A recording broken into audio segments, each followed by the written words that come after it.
यावेळेला सुरेश दस काय म्हणतायत की तो माझा कार्यकर्ता आहे, मात्र घटना 1.5-2 वर्षापूर्वीची आहे आणि आता ती समोर आणली जाते, मात्र त्यात ते गुन्हेगार असतील तर त्यांना पोलिसांनी शिक्षा करावी असं मी पोलिसांना आधीच सांगून ठेवलेलं आहे। मात्र आरोपीचे याच्यामध्ये नेमकं मत काय आहे, अर्थात हा जो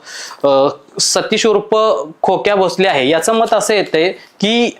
साधारणपणे त्यांचे एक मित्र आहेत, ते मित्र त्यांचं नाव त्यांनी सांगितलेलं आहे की माऊली खेडकर नावाचे, त्यांच्याकडून त्यांना एक फोन आला होता आणि त्या फोनमध्ये त्यांनी सांगितलं की त्यांच्या कुटुंबियांची छेडछाड हे दोघ जण काढतायत आणि त्या कुटुंबियांची छेडछाड आमच्या डोळ्यासमोर काढत असतील, आमच्या जवळच्या मित्राच्या कुटुंबियांची छेडछाड जे काढत असतील तर एखाद्या आई बहिणींची अब्रू अशा पद्धतीनं चव्हाट्यावरती आणताना आम्ही सहन करू शकत नाही आणि म्हणून आम्ही बेदमपणे त्यांना 2 वर्षापूर्वी मारलेलं आहे, अशा पद्धतीनं हे आरोपीचं मत आहे। आता खरं किती खोटं किती हे पोलीस तपासामध्ये समोर आणतीलच, मात्र जर त्या माणसाचे आज 8 दात पडलेली असतील, जर त्या माणसाचा आज पाय तुटलेला असेल तर 2 वर्षात तर